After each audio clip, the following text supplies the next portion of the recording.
इस परमात्मा का जिनके आशीर्वाद की छांव तले हमारा जीवन शांति से संपन्न हो रहा है। नमो अरिहंतारं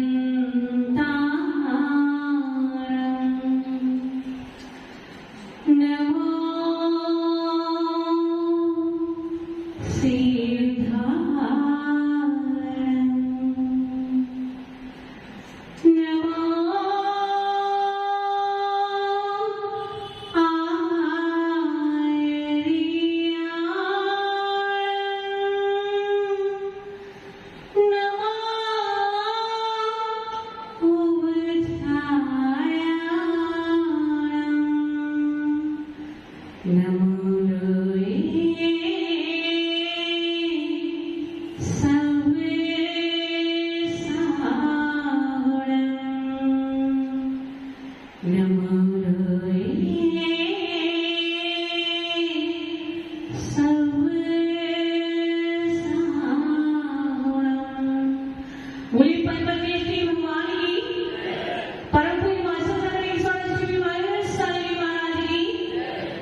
बात चल रही थी अपनी सामवाई की।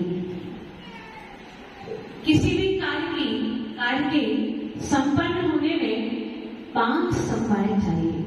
पहला था भाग्य। भाग्य के अनुसार जो आपने पूर्व में व्रत किया था उसके जब उदय आया तो आपको सकरस मिश्रित भोजन की थाली प्राप्त हो गई। किससे प्राप्त हुई? आपके भाग्य से। अब क्या करना होगा? आपको पुरुषार्थ करना पड़ेगा। जब आप पुरुषार्थ करेंगे तभी वह भोजन आपकी क्षुधा को शांत कर सकता है। भाग्य के वजह से थाली तो मिली, लेकिन ये पुरुषार्थ नहीं किया तो आपकी क्षुधा का शमन नहीं हो सकता है। और यदि उस थाली के प्राप्त होने पर आपने क्या किया? आपने विचार किया कि ये जो थाली मिली है, ये जो नाना व्यंजन मिले हैं, मुझे पूर्व पुण्य के उदय से मिले हैं और आज मेरे इस भोजन का त्याग, तो क्या होगा? वह जो पुण्य आपके खाते में आया था, हृदय में आया था, अब वो जाकर आपको आगे अन्य प्रकार से आपको साता के रूप में हृदय में आएगा। तो भाग्य जो पूर्व में पुरुषार्थ किया था वो वर्तमान का भाग्य, और जो वर्तमान में हम पुरुषार्थ कर रहे हैं वो पुरुषार्थ। उसके बाद निमित्त, जो हमें किसी भी कार्य को करने में बाहर से सहायता प्रदान करें वो निमित्त, उदासी निमित्त और प्रेरक निमित्त। प्रेरक निमित्त जैसे गुरु, जो हमें बाहर पकड़ करके अपने समान बना लेते हैं, अपने पास में बिठा देते हैं, वो होते हैं प्रेरक निमित्त। चौथा संवाय है उपादान। उपादान यानी स्वयं की शक्ति। किसी भी कार्य को करने में हमें अपनी शक्ति होनी चाहिए, हमारी अपनी योग्यता होनी चाहिए, तभी वह कार्य संपन्न हो सकता है। एक अध्यापक है, वह अपने क्लास में आने वाले 100 बच्चों को पढ़ा रहा है, लेकिन उसमें से कोई बच्चा जो ऐसा है जो टॉप करता है, कोई फर्स्ट आता है, कोई सेकंड आता है और कोई फेल भी हो जाता है। क्या है कारण? कारण है उसका उपादान, उसकी स्वयं की शक्ति। यदि उसकी स्वयं की शक्ति नहीं है, स्वयं की योग्यता नहीं है, तो भी कार्य संपन्न नहीं हो सकता है। निमित्त भी काम करता है, उपादान भी करता है, तब मिलके काम होता है। कुंभकार मिट्टी को कलश का आकार देता है। यद्यपि मिट्टी में स्वयं कुंभ रूप में परिणत होने की योग्यता होती है, लेकिन यदि कुंभकार नहीं हो तो क्या घड़े का निर्माण हो सकता है? अश्विनी जी, नहीं हो सकता। घड़े का निर्माण यदि हमें करना है तो मिट्टी भी चाहिए और कुंभकार भी चाहिए, चाक भी चाहिए, है ना? तब जाकर के घड़े का निर्माण हुआ करता है। मिट्टी यदि चिकनी नहीं होगी, बालू रेत होगी, तो क्या उससे घड़ा बनेगा? उससे भी घड़ा नहीं बनेगा।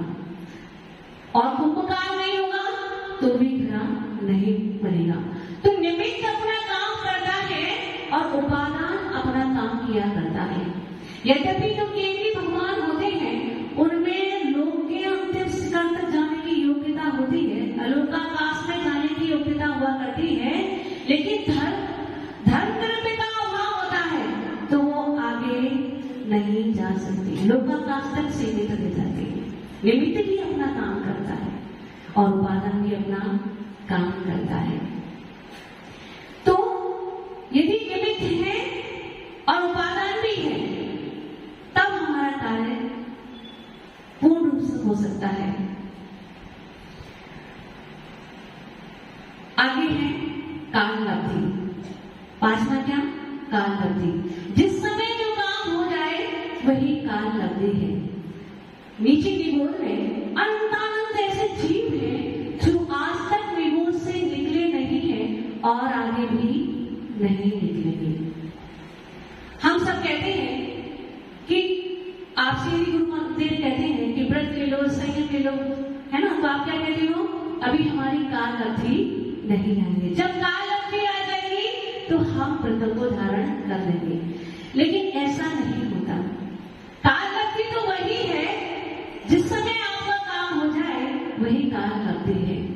अनंतानंत निगोद जीव निगोद में रहते हैं, निवास करते हैं, लेकिन कभी भी वह निकलकर निगोद से नहीं आ सकते, कभी आए भी नहीं है और आएंगे भी नहीं। ऐसे जीव भी यहाँ पर है।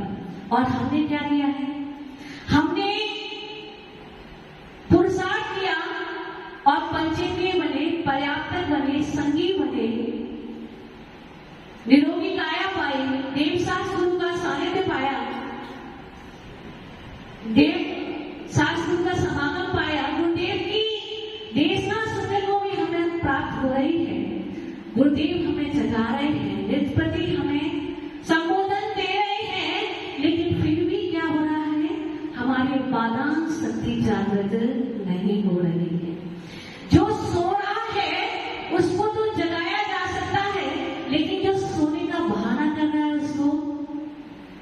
उसको नहीं जगाया जा सकता है। इतना सबल निमित्त हमारे पास में है, लेकिन फिर भी हमारी उपादान शक्ति जागृत नहीं हो रही है, तो क्या कहेंगे इसको? अरे भैया, बड़े पुण्य से आपको यह सुअवसर प्राप्त हो रहा है, आपने इतना पुरुषार्थ अपने जीवन में कर लिया है और यहाँ तक आप पहुंचेंगे। कहाँ तक? बिल्कुल अंतिम सीमा तक आप आ चुके हो।